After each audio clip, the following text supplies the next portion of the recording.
Salut les amis pêcheurs, votre expert préféré est de retour pour un nouveau bulletin et croyez-moi, celui du mercredi 1er octobre 2025 en Belgique va être passionnant. Préparez vos lignes, car ce jour-là, entre l'influence d'une lune gibbeuse ascendante et des températures automnales qui affûtent l'appétit de nos carnassiers, on pourrait bien assister à de belles surprises au bord de l'eau. Je vais tout vous expliquer, des espèces à cibler aux meilleures techniques en passant par les moindres détails météo. Restez connectés, car ce que vous allez découvrir pourrait changer votre prochaine sortie pêche. Commençons par nos amis les carnassiers, car l'automne, c'est leur saison de prédilection. Pour le brochet, le roi des eaux intérieures belges, l'activité devrait être bonne. Avec le refroidissement de l'eau, il quitte les zones trop chaudes et se positionne aux abords des herbiers restants, près des structures immergées comme les arbres tombés ou les roches, et le long des cassures de profondeur. C'est là qu'il attend ses proies. Côté matériel, un bon ensemble spinning medium heavy est idéal. Optez pour des leurres de bonne taille, des swimbaits articulés de 15 à 20 cm, des jerkbaits ou des spinnerbaits de couleur naturelle ou légèrement flashy pour stimuler son agressivité. N'hésitez pas à varier les vitesses d'animation avec des pauses prolongées pour provoquer l'attaque. Le sandre, ce prédateur rusé, devrait lui aussi être de la partie. Il préfère les fonds plus profonds et les zones sombres.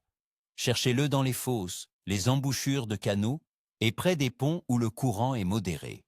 La pêche verticale est reine pour le sandre. Utilisez des montages jigging avec des leurres souples imitant des petits poissons entre 10 et 15 cm, de couleur sombre comme le marron ou le vert olive. Une canne sensible vous permettra de bien sentir les touches subtiles de ce poisson. Les vifs, comme le gardon ou la blette, pêchés au posé sur le fond, sont aussi très efficaces, surtout en début de matinée ou fin d'après-midi. Quant à la perche, toujours présente et combative, elle se regroupera en banc. Vous la trouverez souvent sur les bordures, près des structures, mais aussi en pleine eau, chassant les alevins. La pêche aux petits leurres souples montés en drop shot ou sur une tête plombée légère est parfaite. Des petits crankbaits ou des cuillères tournantes peuvent aussi faire des merveilles. Les couleurs vives comme le orange ou le jaune attirent souvent leur curiosité. N'oubliez pas les vers de terre ou les petits asticots au cou. C'est un classique qui fonctionne toujours. Maintenant, passons à l'analyse des conditions, car la météo est notre meilleur allié ou notre pire ennemi. La météo pour ce mercredi 1er octobre 2025 en Belgique s'annonce relativement stable. Nous aurons des températures douces pour la saison, oscillant entre 7 et 17 degrés Celsius. La journée sera majoritairement nuageuse, avec des éclaircies nocturnes. La probabilité de pluie est faible, environ 10% en journée comme de nuit, ce qui est une bonne nouvelle. L'humidité sera aux alentours de 72%. Le vent soufflera du sud-est avec une vitesse modérée, entre 20 et 25 km par heure. Cette situation est plutôt favorable. Pas de changement de pression atmosphérique majeur à l'horizon, ce qui ne devrait pas perturber les poissons. Un vent régulier du sud-est peut même créer de légers courants, brassant l'eau et concentrant parfois le fourrage, rendant les carnassiers plus actifs.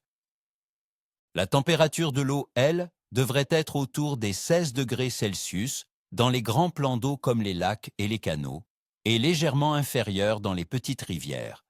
C'est une température idéale pour l'activité des carnassiers. L'eau n'est pas encore trop froide, ce qui maintient leur métabolisme élevé, et ils sont en pleine phase de recherche de nourriture avant l'arrivée de l'hiver. La phase de la Lune, mes amis, pour ce 1er octobre 2025, sera une lune gibbeuse ascendante. On est donc en pleine période entre le premier quartier et la pleine lune, qui arrivera quelques jours plus tard. Beaucoup de pêcheurs expérimentés, comme moi, s'accordent à dire que cette phase est souvent très propice à la pêche, surtout pour les poissons actifs, comme les carnassiers. L'augmentation de la luminosité nocturne et l'attraction gravitationnelle de la Lune peuvent stimuler l'activité alimentaire des poissons, même en journée. C'est un facteur à ne pas négliger. Globalement, l'activité des poissons sera bonne à très bonne pour les carnassiers. Les brochets, cendres et perches seront à la recherche active de nourriture. Les poissons blancs, comme le gardon ou la brème, se tiendront probablement dans des zones plus profondes et stables, mais pourraient mordre aux appâts classiques. Mon pronostic général est donc un bon à très bon pour la pêche au carnassier et un moyen pour les poissons blancs. Cette prévision se base sur des températures de l'air agréables, une météo stable sans forte pluie ni vents extrêmes, une température de l'eau propice à l'activité des prédateurs et une phase lunaire généralement considérée comme favorable. En résumé, c'est une excellente journée pour être au bord de l'eau et tenter de faire de belles prises. Voilà les amis, vous avez toutes les cartes en main pour une sortie mémorable. N'oubliez pas le respect de la nature et les réglementations en vigueur. Je vous souhaite à tous une excellente pêche, ni queue ni tête, comme on dit. Si ce guide vous a plu et aidé, n'hésitez pas à laisser un gros pouce bleu, à vous abonner à la chaîne si ce n'est pas déjà fait, et surtout, partagez vos expériences dans les commentaires. Quelles sont vos techniques favorites pour l'automne? Avez-vous déjà pêché un 1er octobre? Racontez-moi tout, j'adore vous lire.